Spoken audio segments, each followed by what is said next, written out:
Testing. 1, 2, testing. Looks great.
Welcome, guys.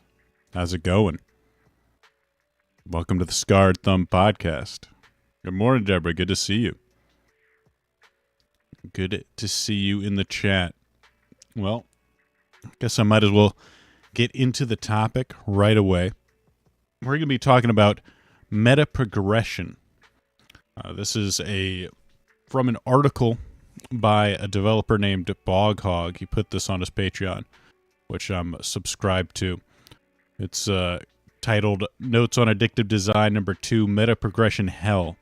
I'm not really going to read the article word for word, but it goes over a lot of really interesting ideas that games, like live service games, use to keep people engaged with the games and keep playing.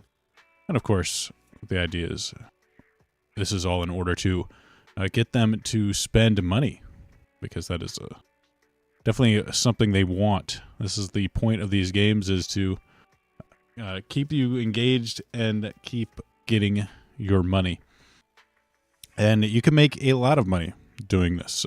MiHoYo in 2022 made about almost $4 billion off these games, and this wasn't even including this game, which is Endless Zone Zero. I mean, they make hundreds of millions of dollars each month with these gacha games. So it's something that isn't going away. It's, I think, as a trend in gaming, it's going to continue. becoming bigger and bigger. As, of course, these games don't show any signs of becoming less successful. They're not slowing down. So expect to see more gacha games in the future and more, live service style games. Now, that's one of the things. While the article does cover broad topics, they're in the abstract because he doesn't really play gacha games. So I thought it'd be kind of a fun thing for me to do is to sort of apply it to an actual game, which in this case, on the screen is Zenless Zone Zero, which is, a gacha game by MiHoYo. So I can take, these topics and relate them to, an actual piece of software that applies it, and kind of look over how the company uses these tactics to keep you engaged. I don't want to use too much moral language in it because, I enjoy these games. I don't think they're particularly amazing games in terms of design, but they're fun for what they are. They're like, junk food that you get, McDonald's, the McDonald's quarter pounder.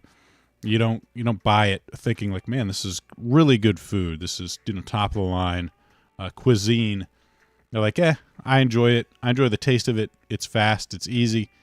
And with this game, you got the bells, you got the whistles, you got fun little anime style stories, and plenty of dopamine inducing game design for you to enjoy. So let's go into the topic and let's see. I mean, one of the first things he talks about with these meta progression games is ownership. But unlike gambling games, meta progression games, they'll incorporate ownership into their design. So it's your account. You own it. This is Caesar right here, this hot chick on the bike. I own her. She's my property. If you want to put it that way. But see, I own this character because I spent money to gamble for her, and I got her from the gacha. So it's mine now. And so this is some ways they incorporate this that way you feel like a sense of loss. If I don't pull for this character, I might have to wait, months. I may never get this character. So, you want your account to be something that you can be proud of. You don't want to fall behind. You don't own the pixels, which are, yes, the ownership is in some ways you could say is fake. There has been plenty of gacha games that have shut down. As so yeah, when the server shuts down, you do lose them. But I mean, for now, you own them in a sense. So the ownership, yes, it is tenuous. It's you could get banned from your service. The service could shut down, as something like Dragalia Lost has done, or games like what was it? I think it was Prick Disconnect. There's been plenty of gachas that have gone out of service that don't make it. So yes, the ownership is tenuous, but it is an important part of your account. And it's kind of weird. One of the content creators I was watching while I was playing gacha games would talk about, oh man, your account, you don't want your account to be bricked.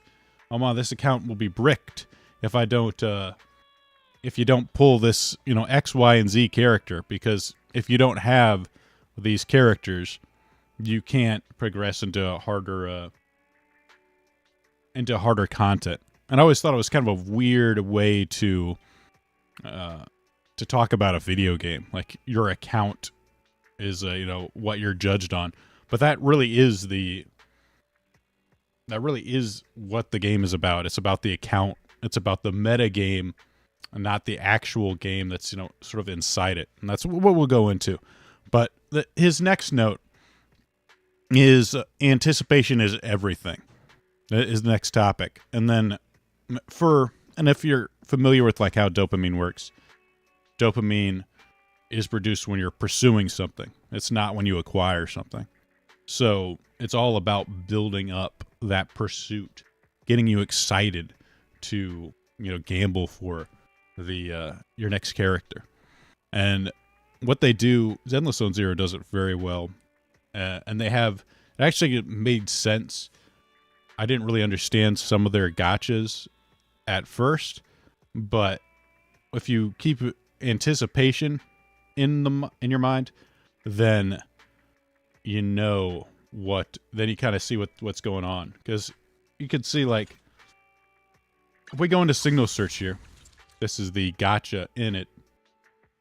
You'd think, you're rolling for here. This is Miyabi. You think you just want to roll for Miyabi. But if you look at the details here, she has a 50% chance of showing up in your signal reception rate. And you think, all right, so you have a 50-50 shot if you get an S rank character. And if you look down here, I can get an S rank character, the bottom right. Let me make sure this actually shows up on the screen. The bottom right, it says, I'll just remove this. What? Not window capture. Oh, there we go. There's the border. If you look at this, it says in the bottom right, it says S rank signal guaranteed in 89 searches. So if I roll 89 times, I'm guaranteed to get an S rank character, not the banner character that I want. And you'd think that sucks. Why would I, roll 100 times, almost 100 times, and not be guaranteed the character? But in a way, it makes sure that even if you do roll an S rank, you don't quite know if you're going to get Miyabi. So when you go up and you see the screen, this gotcha screen, and I'll show you right here. This is another part of the sort of building anticipation. Let's see, where is it? Here we go. So this is the gotcha gambling screen. We're going over here. And you get this little like tune playing. And then when you see this flash, you know it's going to be an S rank. It starts playing a little like extra tune. So at this point, if I reverse this, now at this point, you know you're getting an S rank character. And if you knew it was guaranteed to be a Miyabi, you're like, all right, cool, I got Miyabi, yes, done. But because it's 50-50, you don't know if you're going to be getting Miyabi. So you don't know at this point, am I going to get Miyabi? Am I not? It's helping right now to build up. It's building up that anticipation. Am I going to get it, or am I going to have to roll 100 more times? Spend even more money to get this character. It's almost torturous, but your mind, the gambling mind, loves it. Is it going to be? Like, who's it going to be?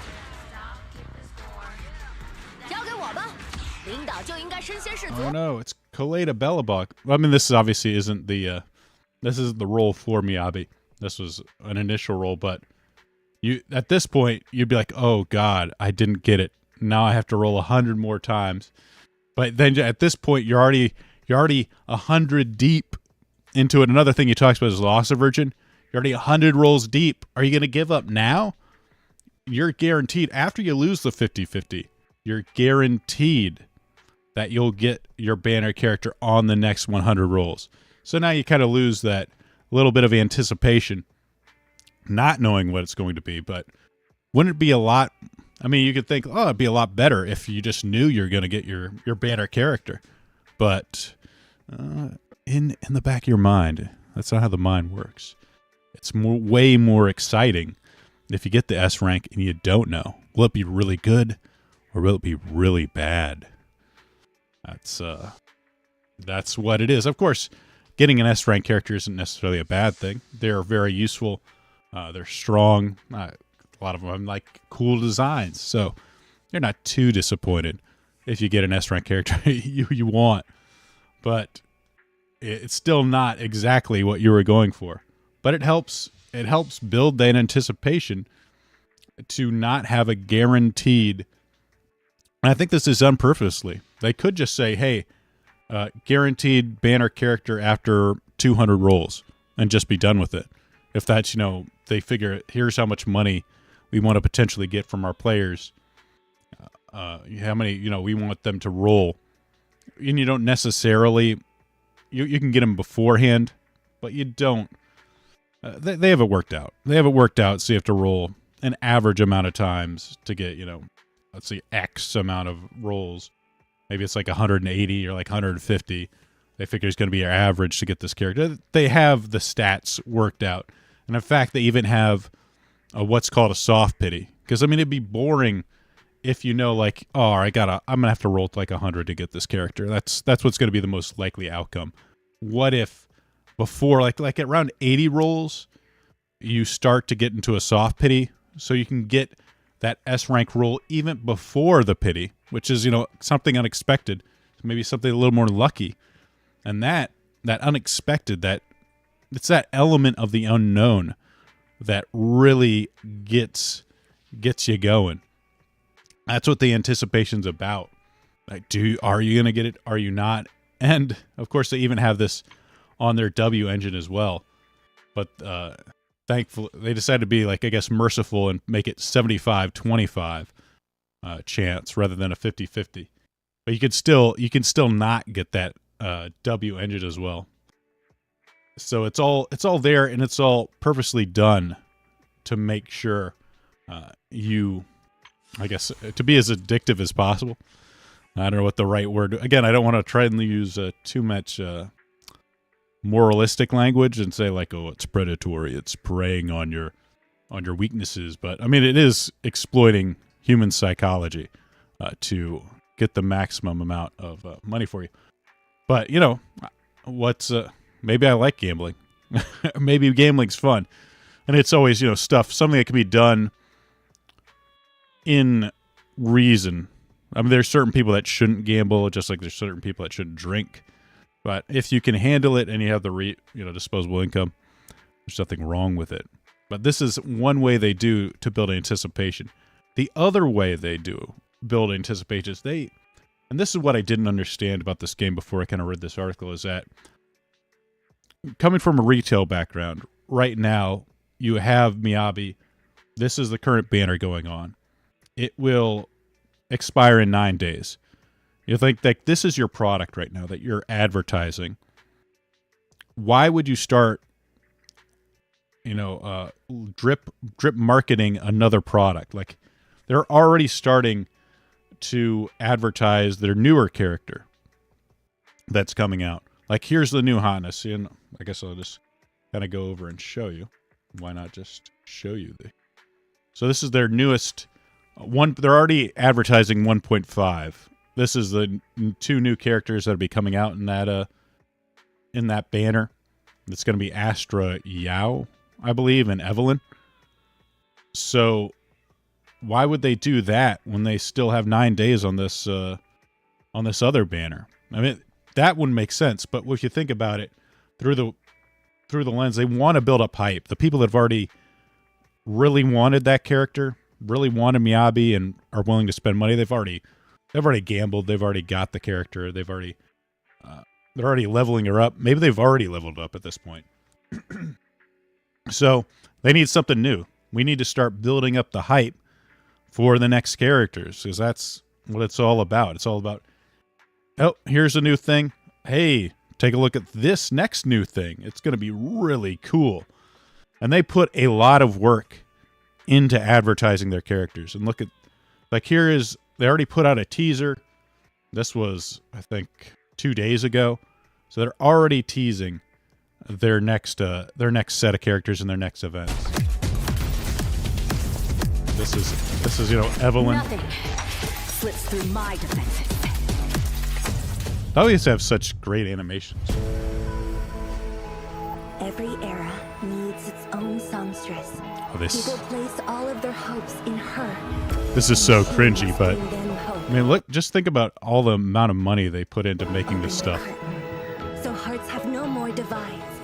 Let everybody's voice be heard, echoed, resonated, and stitched together. They also do such a good job of implementing their other characters. Does that come through?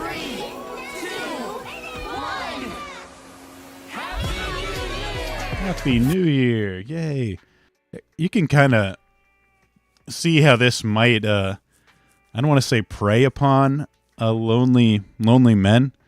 But hey, you can celebrate the new year with a pretty young girl that you can gamble for. And look, all the other characters are here. You got Sons of Caledon. You got Hand. I think that's what they're called. Section 6. The Cunning Hares. All your friends are here at New Year's. Your virtual friends that you paid money for. Oh, new outfits? Fishing? No matter what the future holds. A Fall Guys no ripoff? Future you want. Oh, whoa! You've got to be. She's gonna make out with you. Just remember my smile, okay?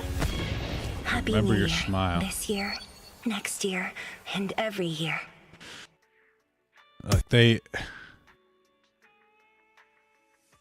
What do they pitch 5-year-olds? They have again. Look at it's just. They know what their audience wants. Look, she's in a freaking wedding dress practically. I do love the amount of art that they make for this game. Like, they had someone make this splashing into the night. I guess she's supposed to be a princess, or she's in a wedding dress. Lots of leg. They're already getting you hyped up for the next event. There's going to be all sorts of stuff for you. And you look at this thing, how many views does this have? It's 250,000. Some of their other stuff, like they put in a ton of work to advertise their stuff. It's all about getting it. This went viral a while back, getting like 9.1 million views. Got like this music video.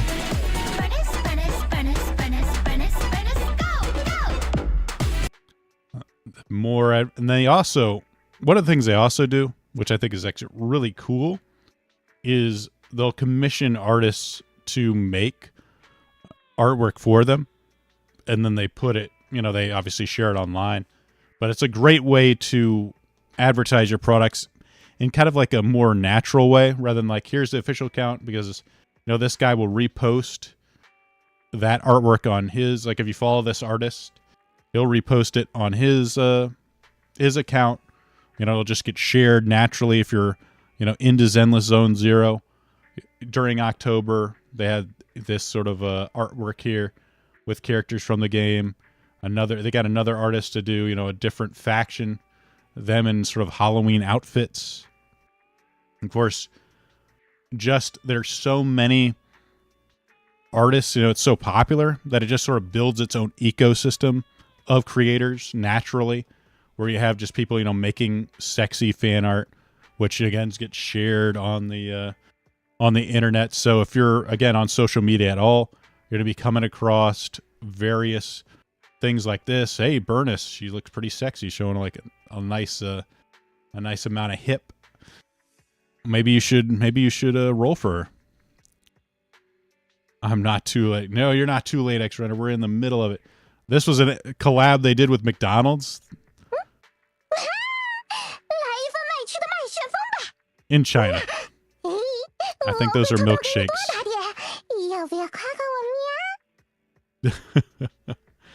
Everywhere. So everywhere you look, you're going to be fun. You go to China McDonald's, you see Zenless Zone Zero. This is, what MiHoYo does. They be so good. I think really more than any company, they've has such a good grasp of how to use social media to push their products.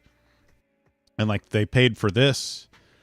I think this has paid promotion in it, or maybe it does. Let me see at the beginning. This may not have been it, but you'll just come across random videos on your YouTube feed if you're listening to Zenless Zone Zero. Little animations here, animations here.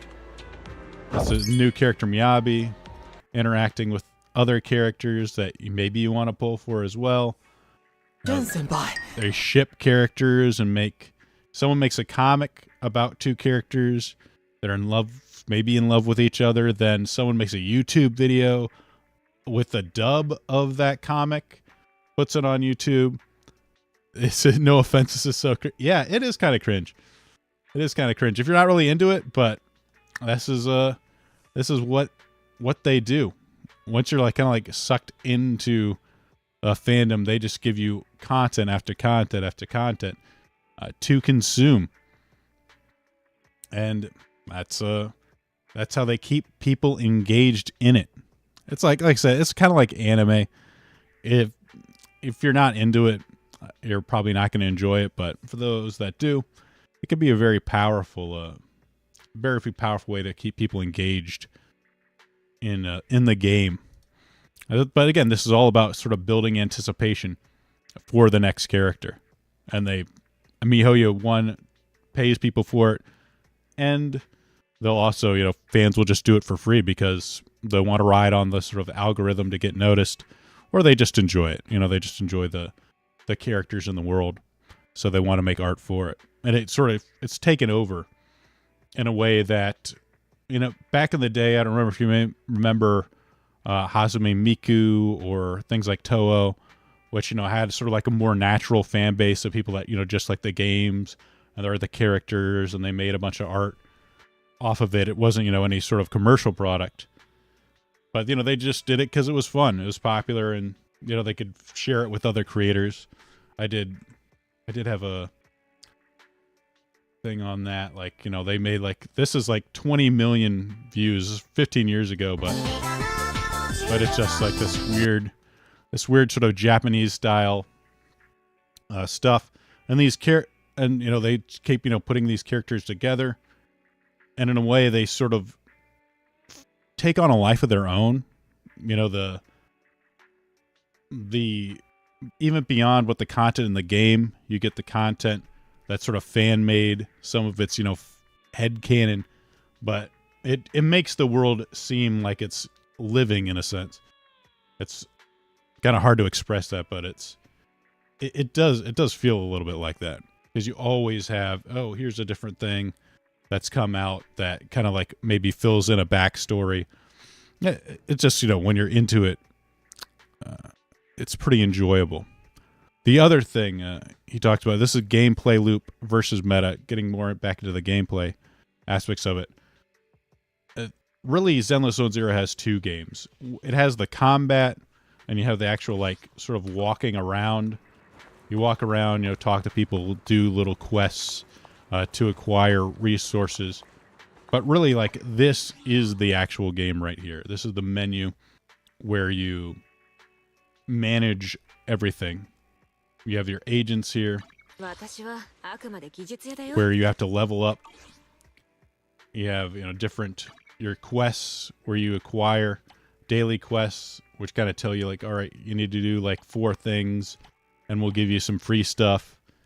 The polychromes are basically the sort of money resource of this game. That's one of the main things you want to acquire. If not, you'll have to spend real life money to roll for characters. But it also has, Zenny. There's a lot of different resources. It really is resource management is what becomes the actual game.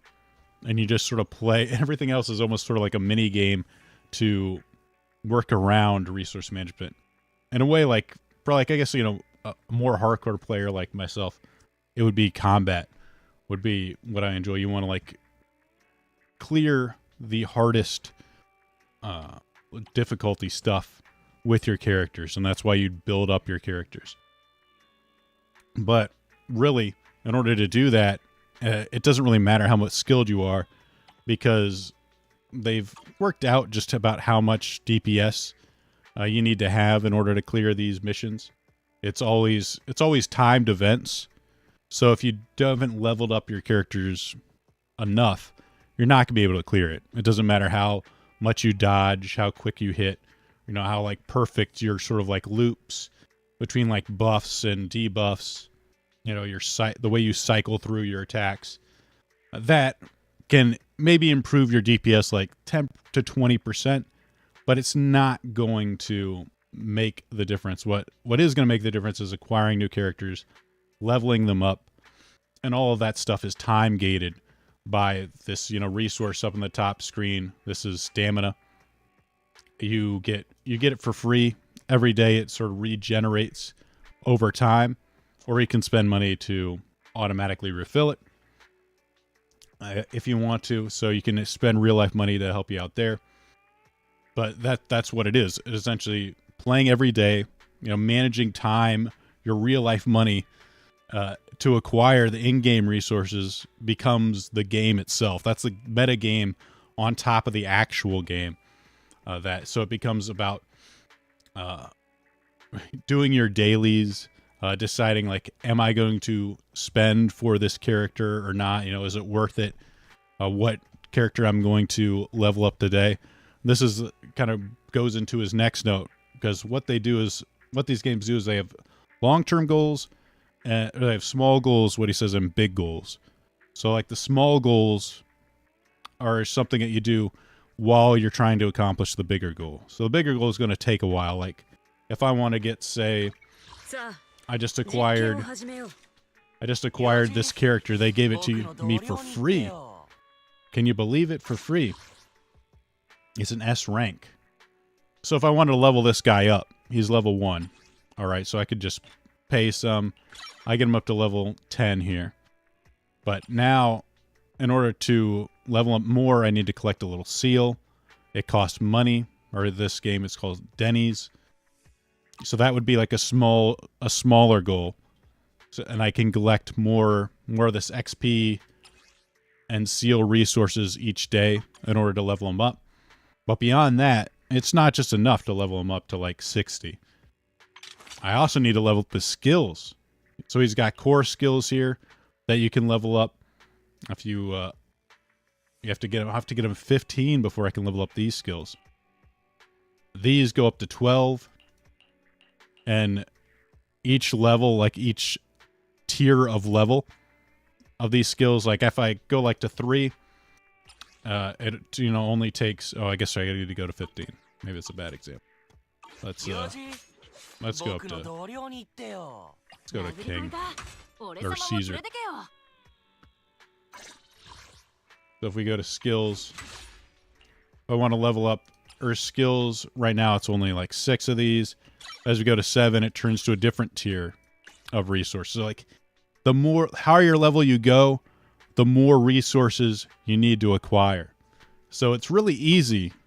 And that's one of the ways they sort of like get you into the game, is it's very easy to level up early in the game when, level 10, level 30 characters suffice to clear the content that you want to clear. But as you get more and more into the game, more and more invested, that's when they ramp it up.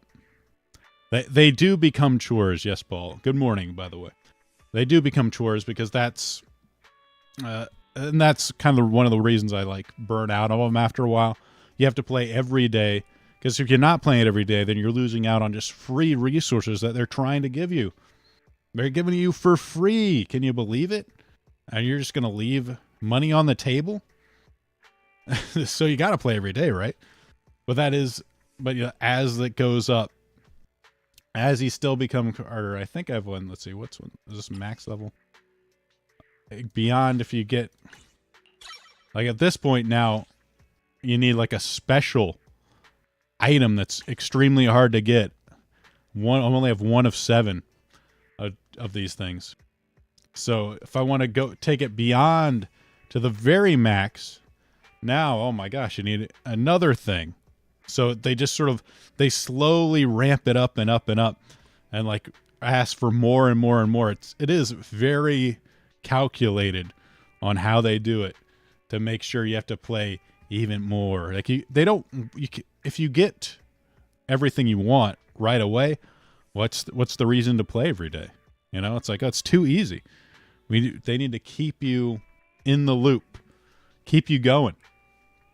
That way you'll stay engaged in time for them to come out with more content for you to enjoy. So his next note is sharding. And this is, you could kind of say, pretty devious in how they do it.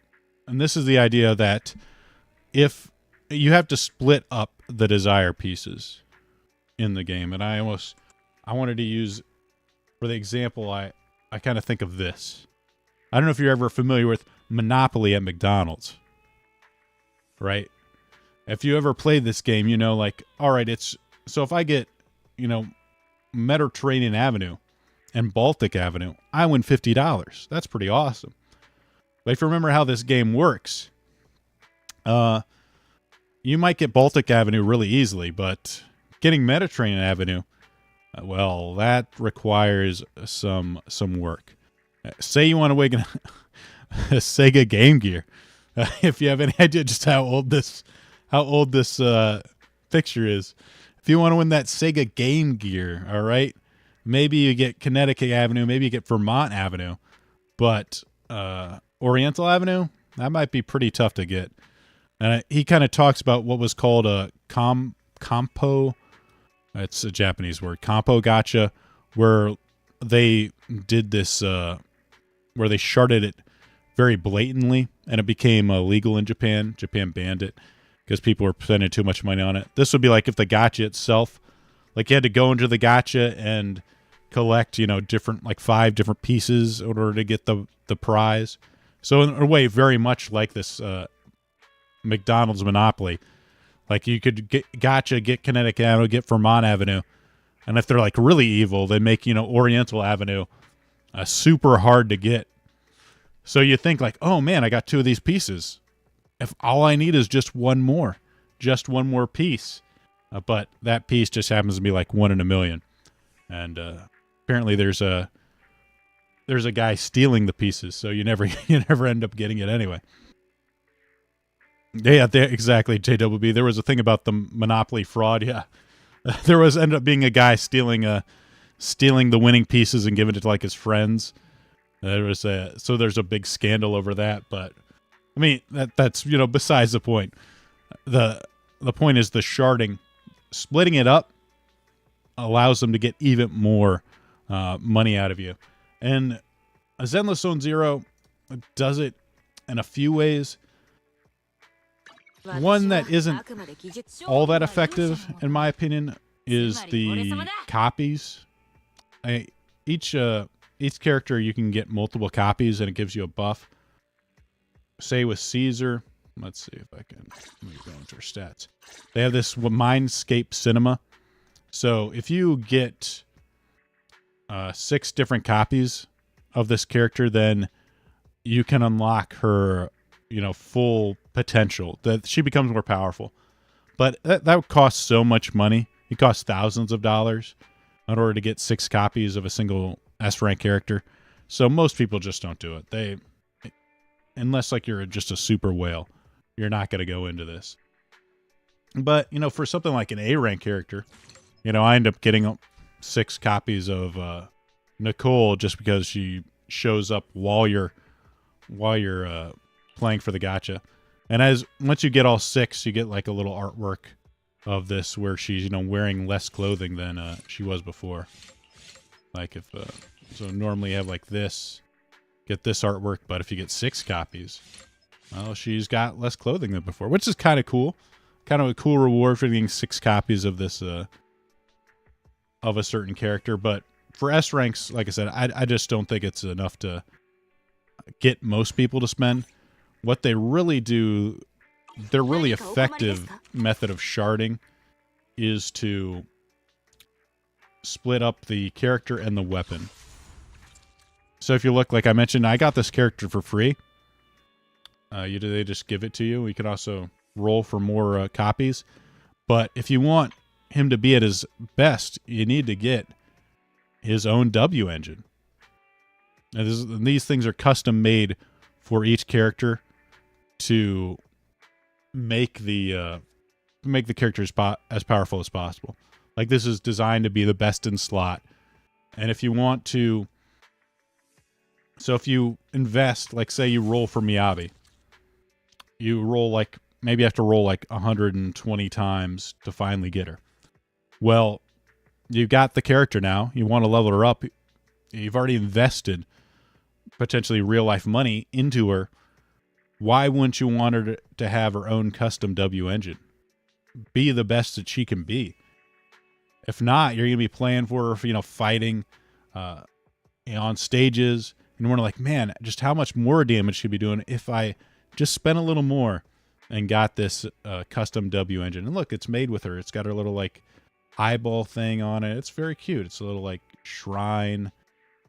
It's made for like to hold her little eyeball. It's got little banners and lamps on it. It's cute. And if you have their custom W engine, their hair will light up when they do a skill. That's an extra added bonus. It's just, little things that sort of add up to entice you to spend more money on the gacha. And that's one of the ways, I think the most effective way that the MiHoYo found to sort of shard their gacha is give you the character. You've already invested in the character. Well, you know what? Here's a second piece to make the character even better. It's custom made for them. Why wouldn't you get it? Well, because it costs a shitload of money. That's the real answer, but that is how they do it. And the next point, I'll talk a little bit more. This is modularity and scalability. And this is actually kind of one of the things that kind of sucks ultimately about the gameplay in these games is they are very modular. They're made so they can add in a million different characters. So if we go to, let's say, here's Caesar. Caesar is two different things. Caesar's physical. So every character has an element, and every character has a sort of role. So Caesar's defense, and there's 5 roles. Here there's attack, defense, support, anomaly, and stun. And then there's 5 elements. There's physical, fire, ice, in ether. I think I listed 5 there. Yeah. Oh, and electric. There's electric too. So between those 5 different things, that can make 25 unique combinations, I believe, if I'm doing the math right. And on top of that, they also have different ranks. You have S rank, which is most of your banner characters. They're mostly S rank because who's going to spend money? Who's going to spend money going for like an A rank character? You want an S rank character. That's your really powerful characters. The ones that are your sort of reward for opening your pocketbook. But even on top of that, they have S rank. They have 2 different ranks. And then beyond that, let's see, she's kind of like maybe she's a little more mobile, but she isn't very tanky. So maybe you can make a fire attacker that's a bit tankier. Or maybe you just straight up power creep Soldier 17 when you need to make another fire attacker. You've run out of unique combinations to make. Maybe just come out with another one that's just strictly better. That's definitely something that happens in these games, especially as they get older, stuff gets power creeped out. I mean, Nekomata, I think it's already been power creeped by stuff like Jane, which is, just an anomaly attacker. Anomaly physical. But I think in terms of like physical damage, she just does more damage than Nekomata. But she could definitely get power creeped out, or they could try and kind of change the role enough so they still seem unique. There's just a lot of ways they can kind of fill it in, because everything's stat based. If you look at base stats, there's 12 of them. You can mess around with these, change them as how you want in order, but obviously make sure that overall the DPS is within their ranges that they want to have. You don't want to make anything like insanely power crept to the point where people would get pissed off because their old characters are bad. But you want to do it enough people like, oh shoot, I better roll for this character. It's gonna be or if not, I'm gonna be left behind. So there's a definitely a balance in that. I think they do it pretty well as far as sneaky. They're sneaky enough about doing it that you don't necessarily notice. Because I mean, if you make like a ranged attacker like say Zunyon that does a lot of ether damage, well, I mean, nothing to compare it to as far as how much damage she does. But you can just sort of add more in with different stats, maybe slightly bigger stats. into Infinium. It's the same thing with the stories too. You just add stories into it. Or, you know, this game has maps. Originally, there was only 5 different places you could go. I think it was only like Lumina Square, Scott Outpost, the Metro, you know. But then they added in New Erido Public Security Area, and they added Blazewood. And you got 2 different little unknowns here, which I assume will be that new 1.5 stage, opera stage with this lovely, with that lovely singing girl and the other blonde wearing a bunch of latex. That's where you'll find them. So they can just add in more and more stages as you go. You know, they're on 1.4 right now. It'll be 1.5, and then afterwards it'll be 1.6. They could just add it to Infinium. You know, whenever they're done, whenever it stops making enough money, that's when they can end it.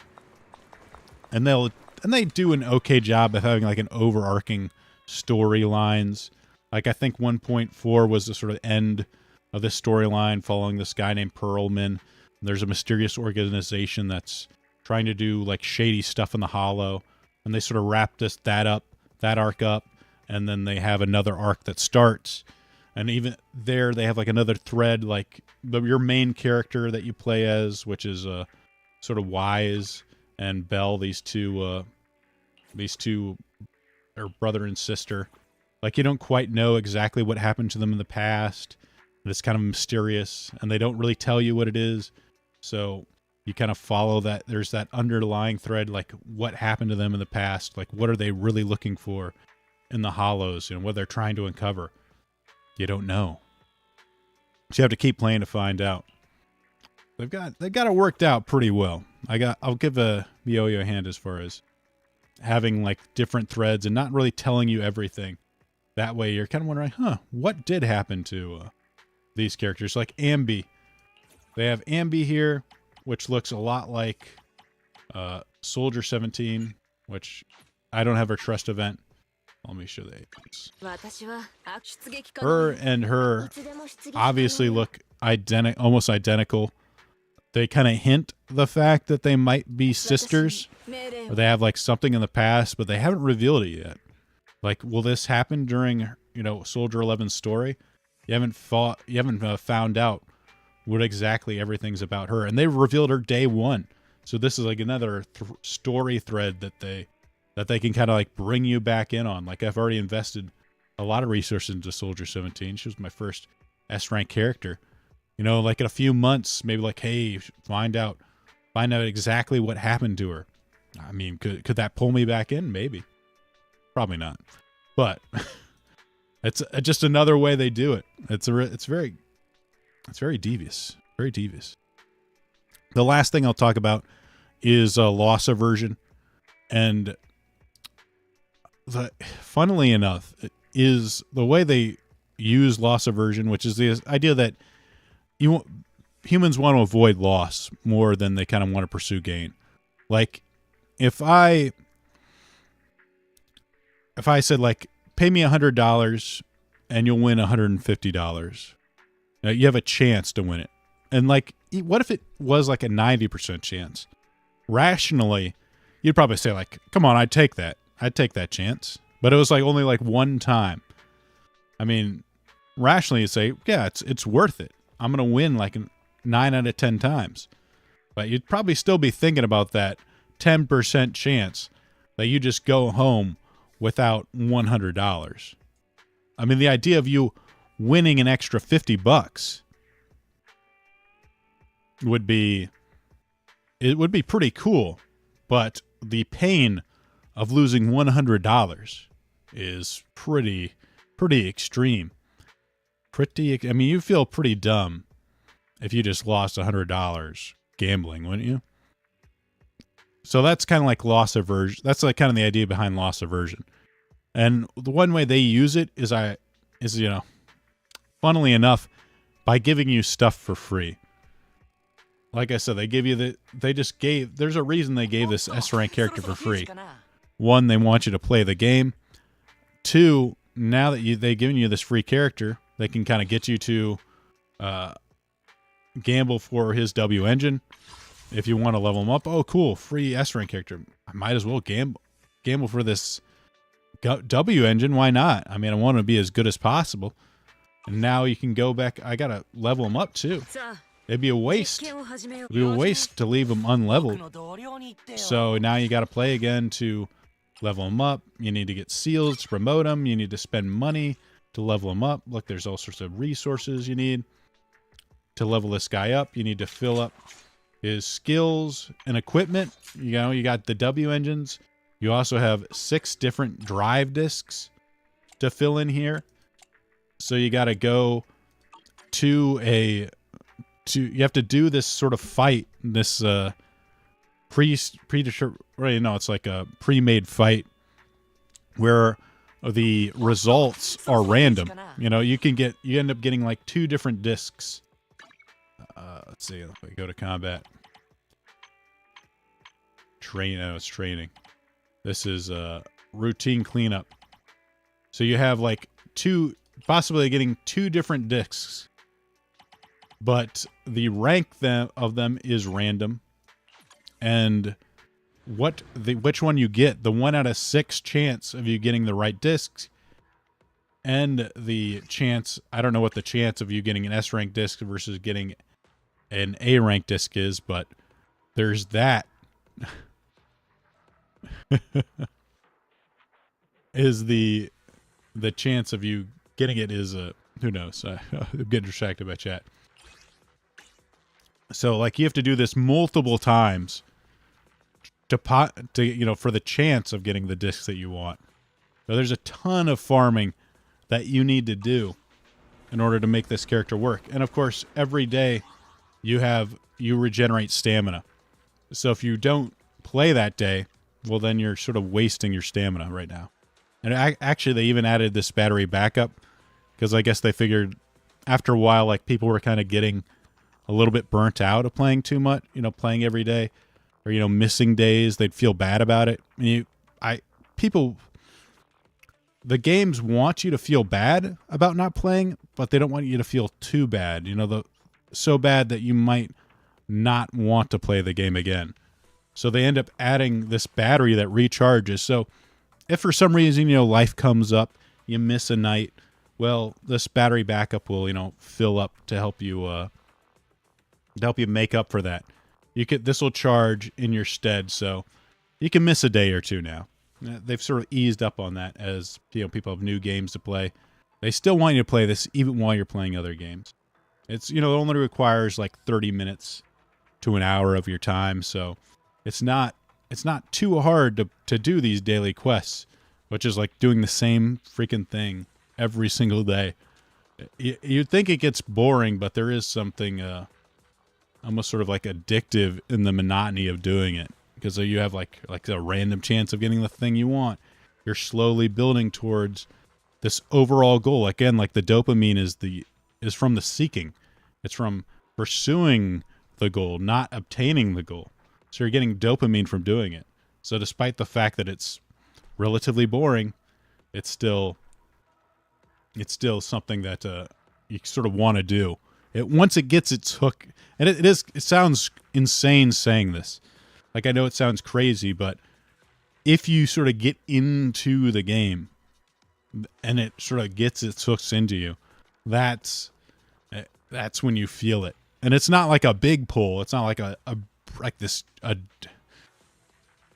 hard addiction. Like, I need it, I'm not like a coke fiend. Like, man, I gotta get my dailies, man. I'm scratching my face. Like, oh man, I gotta get it. I gotta get them pulls. But it's just sort of like this thing in your back of your head. It's almost like a hunger. Like, I should get some chips. Like, I see some potato chips and like, oh, I want to eat some of those. It's kind of like that. Where like, oh yeah, shoot, I should do my dailies. Especially when it becomes a habit that you do every day. So like, all right, I come home, eat some dinner. Oh, let me do some dailies. I'm do some dailies on Zenless Zone Zero. And when it's something you do every single day, that's when you're like, oh, I'm playing this every single night. Why wouldn't I spend a little money? I spend money. Everyone spends money on their entertainment, whether it's their Netflix subscription, YouTube Premium, going to the movies, going out to eat. Like Silver Bishop said, losing $100 sounds like a typical guy's night at the bar. Hey, you go out, you have fun, you have some drinks. That's, maybe this is what, people want to do. And I don't judge people for doing it. Maybe this is what they enjoy. They really enjoy playing Zenless Zone Zero. They've got disposable income. They want to spend, a certain amount of money per month on it. That's fine. I don't see anything wrong with it, but it is interesting to sort of go into these games and see the underlying mechanics that are intentionally put into place to maximize player spending and player engagement. Because he doesn't even mention, like, player retention is everything for these games. They want you playing every single day. They want you looking forward to the next event. They want you, the FOMO, the fear of missing out. They want you to be like, man, everybody's getting it. Every single like Zenless Zone Zero content creator I watch, is gonna do a Miyabi pool stream, and be like, oh crap, I got Miyabi. Or you look online, especially, everyone likes to post this video like, look, I got like three of these S rank characters in one roll. Insane. And since that becomes like shared so much, there's like this also. One of the videos he linked about like Let's Go Whaling, I think it was a GDC talk, where people wanted you to know, like, one of the things was showing, like, kind of like a form of social proof. Like all the red pill guys will know this, what social proof is. But if you see other people,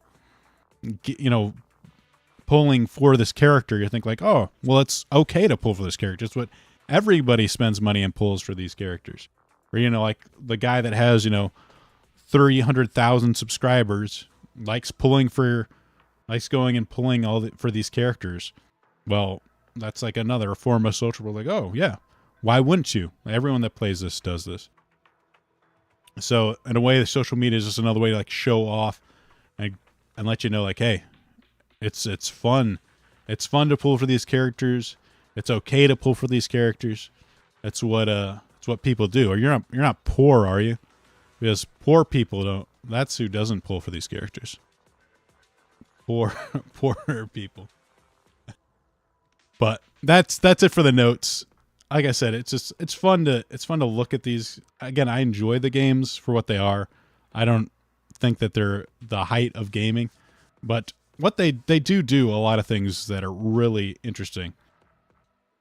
As far as like Zenless Zone Zero, it has amazing animations. I think its style, like personally, I like anime, so I think its style is very cool. I love the characters.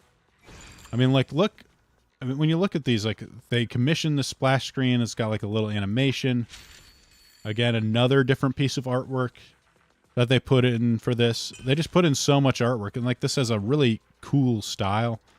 I don't know, it's like this sort of like, again, like gothic, a Lolita style, gothic horror of these different characters in, different clothing. You got, Sukaku and I think a Yanagi. So they do this for every single event. And there's another picture of Miyabi. They just put in so much. They use the money to put in like a ton of different artwork. They're commissioning artwork from users in their community. All this, I think, is really, really awesome. They put a ton of effort into it. And but of course, again, it's the idea is they're not doing it out of the kindness. None of this is done out of the kindness of their heart. It's all done to make sure that you spend money for it. It's for sure better than quadruple A games. I mean, that is interesting. Oh man, I didn't prepare it, but you got to see. Actually, I think I have it on my Twitter. Let's end it. Let's end it with this. Let's see. I gotta pull it over. Let's see. I look at my profile. I shared it. This video was so. This is part of another talk. It's a GDC talk that Bungie did, and it is just. Oh, it's such cancer. It is such cancer. This is Bungie talking about how they changed direction when they made Destiny, which is a live service game. You know, Bungie famous for making games like Halo, which are really freaking awesome. But now, let's see what he's done.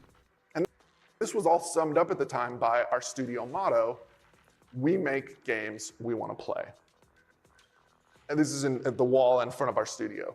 And we believe that when you trust your gut on making something awesome, making something that you can't wait to play, that all of the different forms of success that you might want, critical acclaim, sales, engaged players, those all just flow naturally and intuitively. That sounds pretty logical, right? And this picture is old. I can get behind it because it's an old picture I actually found on my cell phone, because we took down that motto a little while after D2 launch as we evolved our view of what success really meant. And our new studio motto, this is a more recent picture, is we create worlds that inspire friendship. We create worlds that inspire and this friendship. New studio purpose has a bunch of benefits over the old one, like including the fact that we make games we want to play. It sounds a little too much like it's just like gatekeeping for bald middle-aged white guys like me.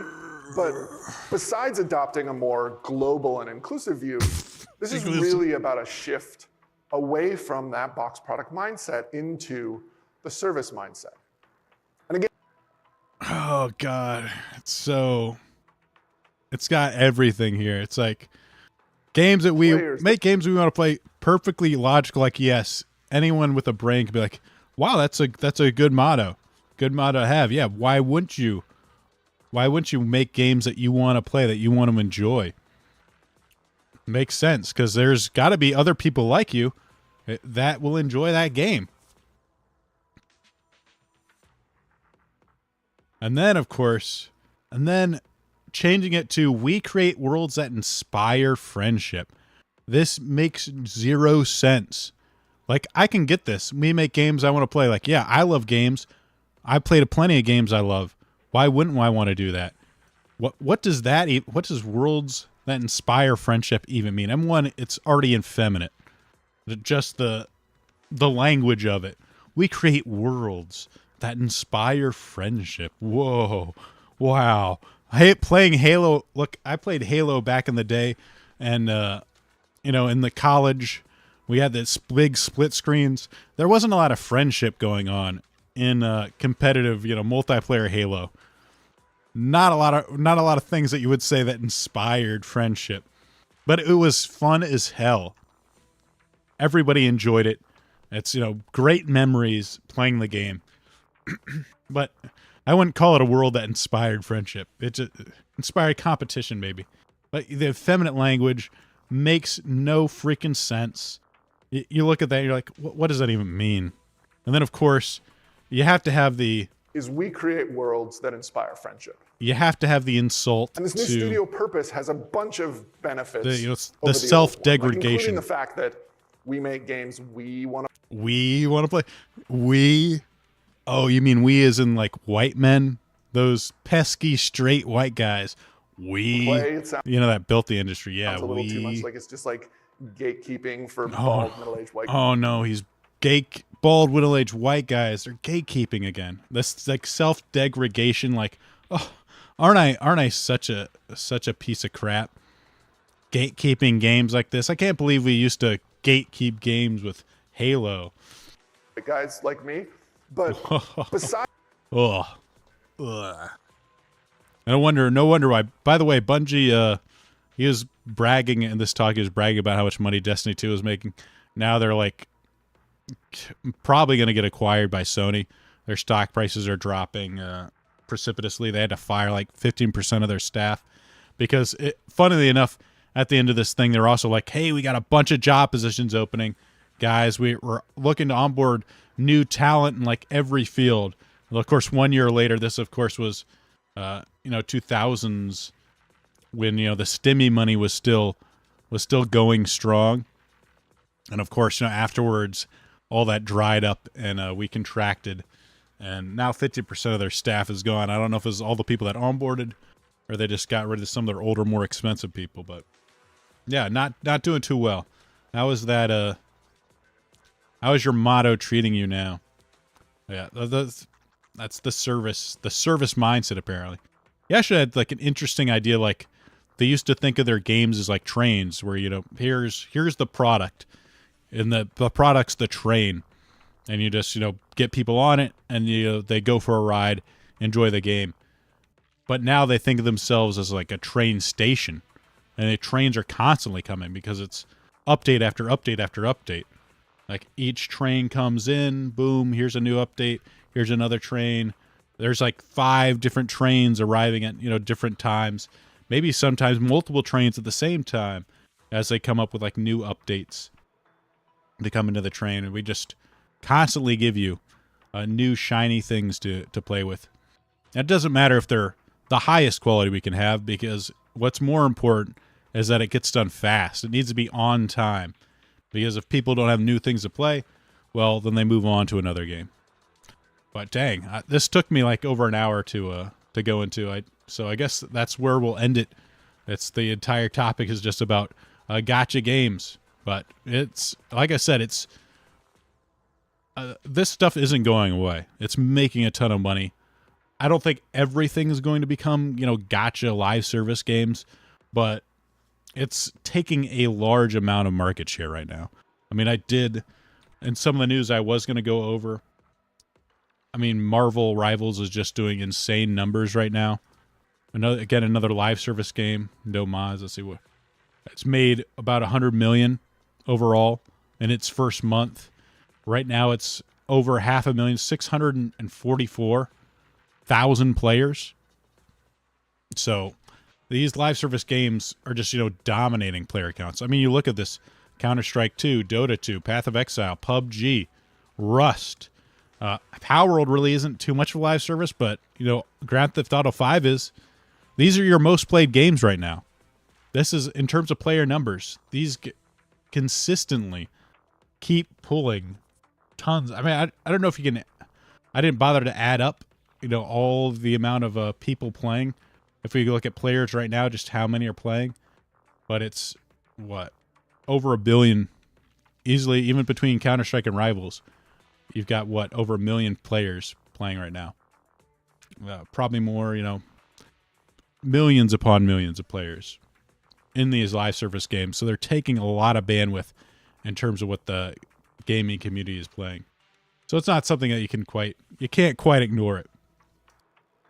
At the same time, I guess I'm maybe a little harsh on it, but like I said, in some ways I enjoy the gacha games. There's good stuff to be had in them, but overall, yeah, they're not well-designed games. Well, they're well-designed in what they want to do, but what they want to do isn't give you like a really fun, compelling video game. It's they're designed to keep you playing and spending money. That is their overall design philosophy. It's not to give you the best game possible. So that's it for today, guys. Hope you enjoyed it, and I will talk to you next week. Thank you. Goodbye. Oh, and I'll redirect over to Hawk if he's got a. I think post zero is a. Post zero should be happening.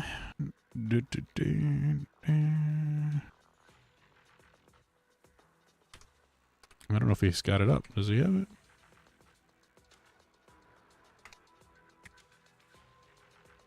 What the hell? What the hell?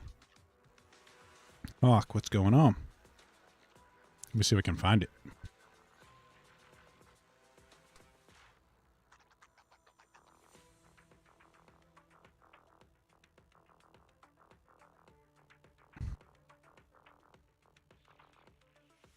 Well, I guess I can't find it. It just said, I think it's on his stream. Oh, I guess he was hosting, now he's bailing, so I don't know what's going on with Post Zero. But check it out. Yeah, check it out somewhere. I don't know what's going on. He just said, I guess he's not feeling well, so he won't be hosting it. But, again, I'll talk to you later, guys. Goodbye.